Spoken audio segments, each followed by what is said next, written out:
Et c'est donc Yves Chouefati qui est à mes côtés en plateau pour ce quart d'heure de Smart Bourse, le président et fondateur de Tobam. Bonjour et bienvenue Yves. Bonjour. Merci d'être avec nous. Il y a des attentes très importantes autour de cette interview, notamment sur le Bitcoin. On va parler du Bitcoin avec vous. C'est un sujet permanent, passionnel, passionné, mais juste un mot quand même de Tobam pour comprendre comment est-ce que vous en êtes arrivé au Bitcoin. Ça fait déjà quelques années que vous vous y intéressez. Vous avez lancé en fin 2017, je crois, un fonds dédié à l'investissement en Bitcoin. Vous avez beaucoup travaillé sur la notion de diversification de ce crypto-actif qu'est le Bitcoin aujourd'hui, ce qui s'inscrit dans la stratégie d'investissement de Tobam dès le départ, qui est l'idée que la diversification est la meilleure stratégie d'investissement qu'on puisse avoir aujourd'hui dans les marchés globaux tels qu'ils fonctionnent. Oui. En fait, l'idée de Tobam, la valeur de Tobam, ça consiste à essayer de fabriquer un portefeuille si on ne sait pas prévoir l'avenir. Donc le constat de Tobam, c'est que l'avenir est difficile à prévoir et que si on ne sait pas prévoir l'avenir, ce qu'il faut faire, c'est être diversifié. Et l'originalité de l'approche de Tobam, ça a consisté à se dire que la diversification, tout le monde en parle, mais très bizarrement, c'est un concept qui est mal défini. Dans l'industrie de la gestion d'actifs, on mesure des tas de choses, la volatilité, la tracking error, l'alpha, le bêta, le gamma, le θ, le véga, l'euro, mais il n'y a pas de mesure de la diversification. On pense avoir découvert cette mesure de la diversification, on a réussi à la breveter, et ce qu'on fabrique, c'est très exactement le portefeuille le plus diversifié que l'on peut créer dans un univers donné. C'est une boîte de matheux, je ne l'ai pas dit au départ, mais c'est une boîte d'ingénieurs, c'est une boîte de matheux. Vous êtes un matheux, Yves, au sens le plus noble du terme. Et donc, ce sont des stratégies qu'on appelle systématiques, mathématiques. Il n'y a pas d'émotion humaine, il n'y a pas de filtre humain dans la manière dont vous construisez les portefeuilles de Tobam. Dans la manière dont on construit les portefeuilles, non. Dans la manière dont on a construit les maths, évidemment, il y en a un peu. Donc, on s'adresse à des investisseurs de très long terme. Donc l'essentiel des investisseurs de Tobam, c'est des gros investisseurs publics, des banques centrales, des fonds souverains ou des fonds de pension publics. Et on va s'intéresser à essayer de leur fabriquer une solution rationnelle dans le long terme, en absence de capacité à prévoir l'avenir. Donc on va aligner différentes dimensions, la diversification, la durabilité des stratégies, et essayer de mieux comprendre quels sont leurs besoins à eux. Et avec ça, on va fabriquer un portefeuille bien diversifié qui va répondre à leurs besoins. Alors, on sait lire les modèles tels que vous les construisez, Yves. Que vous disent les modèles mathématiques de Tobam aujourd'hui sur le marché dans son ensemble? Est-ce que le marché est sain? Est-ce que le marché est dangereux? Je ne cherche pas à prédire l'avenir, j'ai compris, mais sur la situation actuelle, que vous disent les modèles mathématiques de Tobam? Jamais les gros marchés n'ont été aussi concentrés qu'aujourd'hui. Que ce soit les deux gros marchés leaders, que sont le marché des États-Unis ou les marchés émergents, jamais ils n'ont été aussi concentrés qu'aujourd'hui. Aujourd'hui, vous avez 1% des valeurs qui concentrent autant de risques que 80% des valeurs dans le S&P 500. Donc vous croyez que vous achetez un portefeuille un peu diversifié en ayant 500 valeurs, mais en fait, les 5 plus grosses valeurs représentent autant de poids que 80% des valeurs. Donc vous avez des indices extrêmement concentrés. Et en fait, je suis français, je fais souvent des conférences à l'étranger. Et je dis souvent qu'étant français, je peux vous dire une chose sur la mode. Si vous voulez devenir riche dans le domaine de la mode, il faut vendre ce qui est la mode, il ne faut pas l'acheter. Et les indices capipondérés font exactement le contraire. Dès que quelque chose est cher, on est censé en mettre. Et on va systématiquement être conduit à maximiser son allocation au pire moment. Et là, on est quand même en train de maximiser beaucoup de risques à un nombre très limité d'actions. Et ça veut dire quoi? Parce que là, on parle de la gestion indicielle, de la gestion benchmarkée. Tout à fait. C'est quand même une gestion qui concentre la plupart des flux aujourd'hui et depuis au moins une dizaine d'années. À un moment, est-ce que ce sera un problème, effectivement, pour le marché? Est-ce qu'il y a un vrai risque derrière cette gestion indicielle passive pour le marché dans son ensemble? En fait, je donne beaucoup d'importance aux mots. Et je dis souvent que la confusion la plus toxique de notre industrie, c'est la confusion entre passif et neutre. Beaucoup de gens pensent que s'ils ne savent pas prévoir l'avenir, s'ils veulent un portefeuille bien diversifié, ils doivent aller vers le passif. Oui. Voilà.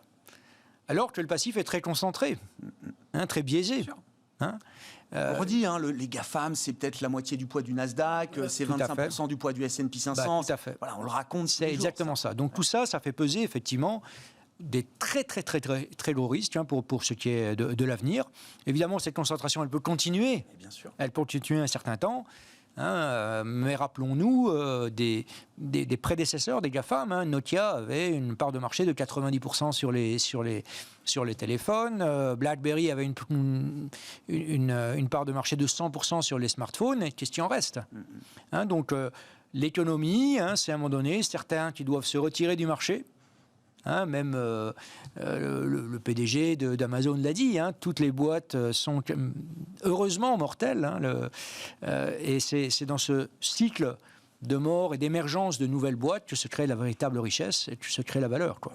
Et vous êtes allé jusqu'à déposer ce concept. Il y a un copyright, je crois, sur la stratégie. Il y a un brevet. Oui, des brevets. Voilà. La stratégie s'appelle anti-benchmark et repose donc sur le concept de maximiser la diversification. Maximum diversification. Tout à fait. Et on en arrive au Bitcoin, Yves. En novembre 2017, et j'imagine les années précédentes, vous êtes intéressé à ce crypto-actif, cette monnaie alternative. Je ne sais pas si on peut la définir comme ça. Et ce qui vous a intéressé, alors je ne sais pas derrière s'il y a un combat ou une vision politique même libertaire derrière votre engouement pour le Bitcoin, mais le premier constat, c'est que c'est un actif de marché qui est hautement diversifiant. Ouais. C'est ça le constat que vous faites. Le constat initial, c'est que, comme vous l'avez dit, à Tobam, il y a une belle bande de mathématiciens et d'ingénieurs. Et ils sont tous, enfin pas tous, mais un certain nombre d'entre eux sont passionnés pour un nouvel objet mathématique qui était apparu, qui s'appelait la blockchain ou le Bitcoin. Et certains ont, comme on le fait en science, on fait des expériences, certains ont essayé d'expérimenter le nouvel objet et ils se sont sensibilisés, ils en ont un peu investi. Et lors d'un dîner en 2016, j'ai remarqué qu'il y avait une caractéristique du Bitcoin qui s'améliorait à travers les années, c'est sa liquidité. Au début, c'était un actif extrêmement peu liquide. Aujourd'hui, le Bitcoin est plus liquide que la plus liquide des valeurs européennes. Et un jour sur 10, elle est plus liquide que Apple. Donc cette vision, elle était bonne. Sa liquidité pouvait augmenter. Et je me suis dit que si cette liquidité augmentait souvent, même les clients de Tobam, qui sont des gros paquebots, bien sûr, pourraient un jour s'y intéresser. On s'est dit, on va essayer de voir s'il y a une thèse d'investissement sur le Bitcoin. Et on a fabriqué une thèse en observant les propriétés fondamentales, les propriétés empiriques du Bitcoin. Et on a découvert une thèse d'investissement. Et une des dimensions de cette thèse, c'est qu'effectivement, le Bitcoin se comporte à nul autre pareil. Et donc, c'est un actif qui est très diversifiant. C'est un actif qui a sa propre vie. Ça fait déjà plusieurs années que vous êtes investi sur ce marché. 2017, c'était une initiative pionnière. C'est vrai qu'aujourd'hui, ça paraît... Le monde du Bitcoin s'institutionnalise à vitesse grand V, mais en 2017, c'était quand même, j'allais dire, au mieux, vous étiez vu comme un pionnier, au pire, peut-être comme un illuminé, Yves. Voilà. Et je disais tout à l'heure, une bêtise, d'ailleurs, je disais c'était $10 le Bitcoin en 2017. Non, vous dites c'était plutôt déjà $1000. Ouais, c'était plutôt à 1000, ouais. C'est un actif qui a une vie propre. Vous trouvez quand même des corrélations, aussi minimes soient-elles, entre le Bitcoin et, je sais pas, le marché action, le Nasdaq, les taux. On parle beaucoup des marchés obligataires aujourd'hui. Qu'est-ce qui fait bouger le Bitcoin ? Alors, qu'est-ce qui fait bouger le Bitcoin ? Le Bitcoin, il se comporte très exactement comme tous les autres actifs. Ce qui fait bouger son prix, c'est les acheteurs et les vendeurs. OK.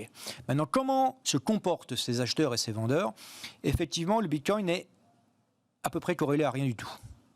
À peu près corrélé à rien du tout, ça veut dire que sa corrélation est non significative statistiquement parlant. Quand vous regardez le comportement du Bitcoin avec n'importe quel autre actif, il n'y a aucune corrélation qui est significative. Le marché action peut monter, le Bitcoin peut baisser, le marché action peut monter, le Bitcoin peut monter. Exactement. Et ça, c'est une propriété qui est très précieuse. J'ai eu la chance d'être interviewé par l'Assemblée nationale il y a quelques années, par la Commission des finances. On m'a parlé du risque du Bitcoin, et je leur ai dit, le Bitcoin, c'est très risqué. C'est comme du chlore. Le chlore, c'est un gaz de combat, c'est un gaz extrêmement dangereux. Mais si vous mettez une goutte de chlore dans un verre d'eau, vous aurez de l'eau potable. Et le Bitcoin, c'est un peu la même chose. C'est un actif extrêmement risqué, extrêmement dangereux. Mais si vous mettez une petite dose dans un portefeuille, son effet diversifiant va faire que ça va réduire le risque de votre portefeuille. Et dès lors que vous avez moins de risque de votre portefeuille, vous allez pouvoir acheter plus d'actions, acheter plus d'actifs qui effectivement rapportent des performances pour l'avenir. Parmi les questions qui se posent, et notamment chez les crypto-sceptiques, on va dire ça comme ça, il y a la question de la volatilité du Bitcoin. Est-ce que sur les années passées, là, vous constatez une réduction de cette volatilité qui paraît toujours quand même phénoménale, encore aujourd'hui, au moment où on se parle? Yves, est-ce que cette volatilité est amenée à se réduire? Est-ce qu'on peut éteindre la volatilité du Bitcoin? Imaginez en tout cas qu'elle s'éteigne. Alors, d'abord, sur la volatilité du Bitcoin, c'est un vrai faux problème. Pourquoi? Parce que si vous décidez qu'un jour, le Bitcoin est 3 fois trop risqué pour vous, il suffit d'en acheter 3 fois moins. Donc la volatilité du Bitcoin en soi ne doit pas être un frein à l'investissement.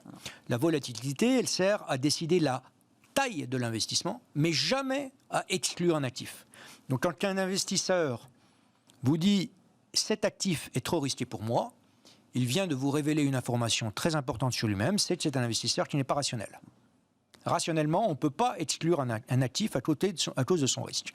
Effectivement, à côté de ça, le risque baisse. Le risque du Bitcoin est très inférieur à ce qu'il était en 2010, évidemment. À l'époque, je vous rappelle que en 2010, il s'est acheté 2 pizzas à 10 000 bitcoins.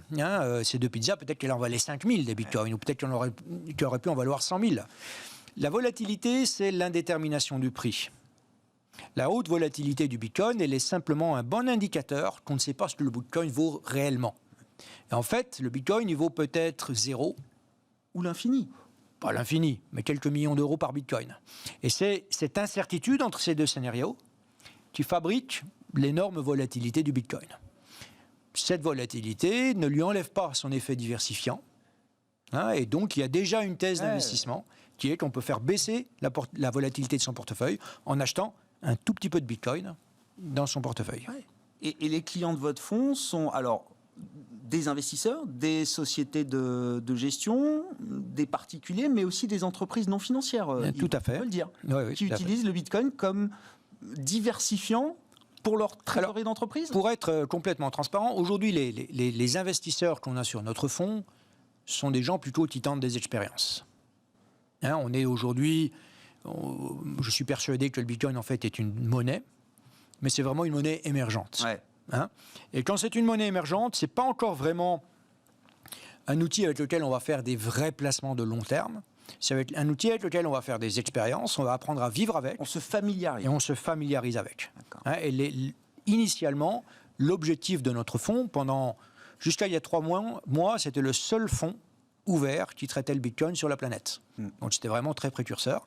Et c'était vraiment se permettre de se familiariser avec cet objet-là. Il faudra que vous reveniez, Yves, parce qu'il y a évidemment, il faudrait approfondir toutes ces questions. Je voulais qu'on termine avec cette question qui fait débat là aussi. Est-ce que l'investissement en Bitcoin est compatible avec les enjeux climatiques? Tous les investisseurs aujourd'hui se veulent responsables, conscients des enjeux climatiques. Le problème du Bitcoin, c'est qu'il consomme beaucoup d'énergie. Tous les cycles d'innovation se comportent à peu près de la même manière. Au début, on ne comprend pas. Ensuite, on combat. Ensuite, on regrette de ne pas y être allé plus tôt. Ensuite, on adopte et ensuite, on est enthousiaste. Là, effectivement, il y a beaucoup de gens qui ne comprennent pas et qui, comme ils ne comprennent pas, ils combattent parce qu'on a peur de l'inconnu.